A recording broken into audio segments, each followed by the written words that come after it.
Akashvani Adilabad 100.2 FM మనస్సు నిండా కథనం తెలుగు సాహిత్యంలోని మంచి కథల్ని ఎన్నుకొని వినిపించే కార్యక్రమం. ఇయ్యలటి కార్యక్రమంలో కెవి నరేందర్ రచించిన కథమానం భవతి 101 కథల సంపుటి నుంచి తొందరపడి ఒక కోయిల అనే కథను విందాం. కథను చదివి వినిపిస్తున్నారు పి కమలాకర్ రెడ్డి. డైరీలోని పేజీలు 22 ఆగస్టు 1989.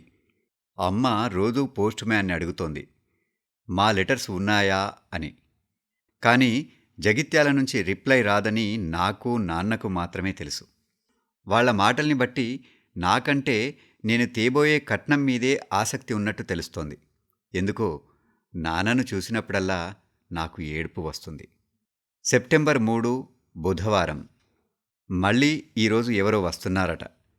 అలాగే కూర్చోవడం, వాళ్ళు టిఫిన్లు మెక్కుతూ చూపులతో తనని తినేయడం, తక్కువ కట్నమిస్తారనే నాన్న అశక్తతని ఆసరా చేసుకొని జారుకోవడం. ఇది 8వ సంబంధం. అమ్మ 1,00,000 సార్లు దేవుళ్లకు మొక్కుకుంది, భగవంతుడా, ఆడపిల్లగా ఎందుకు పుట్టించావు. సెప్టెంబర్ 18 శనివారం. వాళ్ళ నుంచి వచ్చిన ఉత్తరాన్ని పోస్టుమన్ తెచ్చిచ్చాడు. కట్నం తక్కువైనా లాంఛనాలు ఎక్కువ అడిగారు. ఎంతంటే మేం ఇచ్చుకోలేనంత. అమ్మ వంటింట్లో చాలాసేపు ఏడ్చింది. నాన్న పడక్కుర్చీలో శూన్యంలోకి చూస్తూ కూర్చున్నాడు. ఆయన కళ్ళల్లో అనంతమైన ఆవేదన. బజారుకెళితే వెకిలిగా నవ్వే విధవలు. ఆడపిల్ల ముందు కూర్చునేసరికి 1,00,000 పైన అర్రాస్ పలికించుకోవడానికి సిగ్గు శరము ఉండట్లేదు. ఈ వరకట్న వ్యవస్థ ఒక్కసారిగా తిరిగి కన్యాశుల్కంగా మారితే ఈ విధవలకి తెలిసేది మా వేదనెంతో. అక్టోబర్ 19 గురువారం. నా వయసు ఈ రోజుకు 25వ సంవత్సరంలోకి అడుగుపెట్టింది. ఎందుకో అమ్మ ఈరోజు మరీ కుంగిపోయినట్లు కనిపిస్తోంది.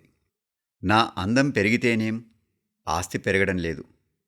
సుబ్బరామయ్య గారు మరేదో సంబంధం గురించి చెబుతుంటే నాన్నలో నిర్లిప్తత. ఈనాటి యువతరం మీద నాకున్న నమ్మకం పోయింది. ఉపాధ్యాయుడిగా రిటైర్ అయిన రోజున ఎన్నో ప్రగల్భాలు పలికిన విద్యార్థుల్లో ఒక్కడూ అల్లుడి అర్హతను పొందడానికి రావడం లేదు. కారణం మా ఆర్థిక లోటు. నాకు పెళ్లి మీద ఆశలన్నీ అడుగంటి పెళ్లిచూపుల పేర వచ్చిన మగ పొరుగును ఇక తలెత్తి చూడదలుచుకోలేదు. నవంబర్ 15 శనివారం. అమ్మతో మొదటిసారి తగువపడ్డాను. ఎవడో వస్తాడట, మళ్ళీ కూర్చోవాలట.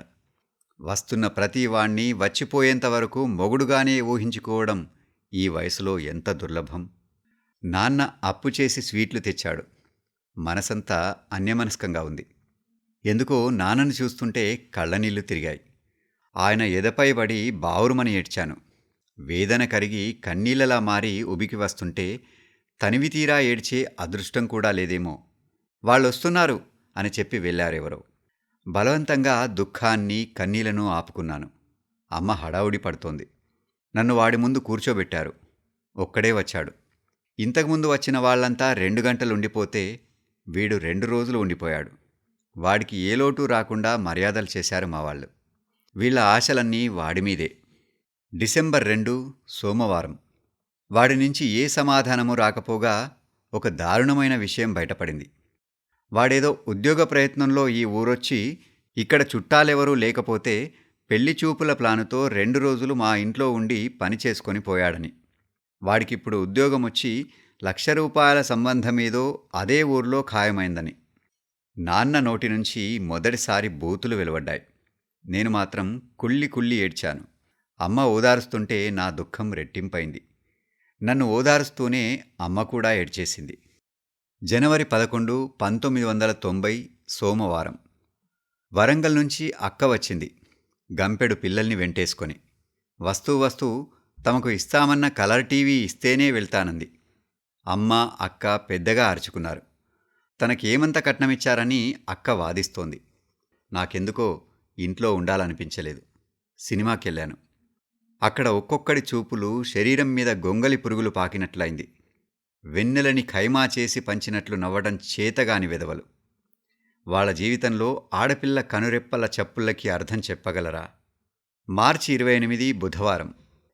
పక్కింట్లో రాత్రి పెడబొబ్బలు, బాంబు పేలినట్టు శబ్దం. అంతా ఉలిక్కిపడి లేచేసరికి సుజాత గ్యాస్ స్టవ్ పేల్చి చచ్చిపోయిందన్నారు.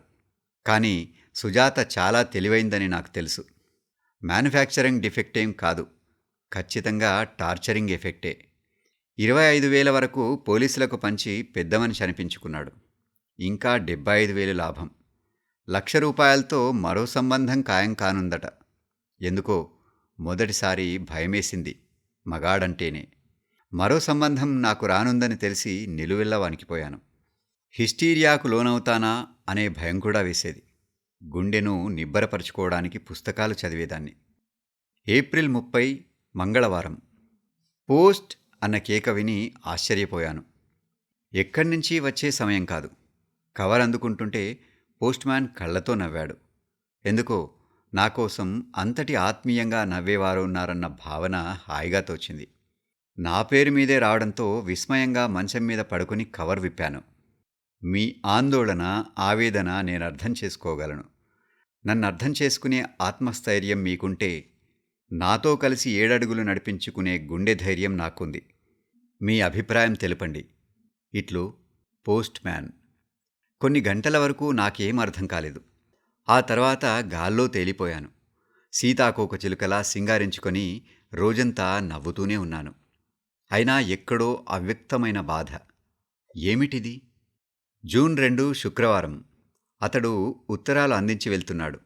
భావుకత నిండిన అక్షరాలు. మొదటిసారి మగవాణ్ణి నమ్మాను. అమ్మకు చెబితే అభ్యంతరం తెలిపింది. నా నిర్ణయం ధృవపడింది. నాన్న మౌనంగా ఉండిపోయాడు. గుండెల్లో సుడిగుండాలు తిరుగుతూ మళ్ళీ ఈరోజు నరకయాతన అనుభవించాను. జూలై 14 సోమవారం. ఈరోజు అతడితో వెళ్ళిపోతున్నాను అనే కంటే వీళ్ల భాషలో లేచిపోతున్నానంటే సరిపోతుందేమో. కట్నాలు, కానుకలు ఏమీ లేకుండా అమ్మానాన్నల గుండె కుంపటి చల్లార్చిపోతున్నాను. సాంప్రదాయం పేర ఆ కుంపట్లో కాళ్ళు పెట్టి గుండె మంటల్ని రెట్టింపు చేసుకుంటే తప్పు నాది కాదు. పెళ్లి చూపుల తతంగంలో నేనెంతటి మానసిక క్షోభను అనుభవించానో నాకు మాత్రమే తెలుసు. లేచిపోవడం కంటే చచ్చిపోవడం నయమనుకుంటే జీవితాన్ని మీరెంత అర్థం చేసుకున్నారో నాకు తెలుసు. వేదమంత్రాల మధ్య అరుంధతీ నక్షత్రం చూసే అదృష్టం నాకు లేదు. మీ భాషలో కట్నమిచ్చి చావడం కన్నా కట్నం లేక చావడంలో లాభముంది. అతడు నన్ను ప్రేమగా చూసుకుంటాడనే నమ్మకం కలిగాకే వెళ్తున్నాను. నన్ను ఏవగించుకోకండి. Good bye. సిగ్గుతో చచ్చిపోవాలనుకున్న ఆ తల్లిదండ్రులు ఆమె డైరీ చదివి నిర్ణయం మార్చుకున్నారు. ఇంతవరకు కెవి నరేందర్ రచించిన కథమానం భవతి 101 కథల సంపుటి నుంచి తొందరపడి ఒక కోయిల అనే కథను విన్నారు. చదివి వినిపించారు పి. కమలాకర్ రెడ్డి. ఇంతటితో ఇయ్యలటి కథనం కార్యక్రమం సమాప్తం.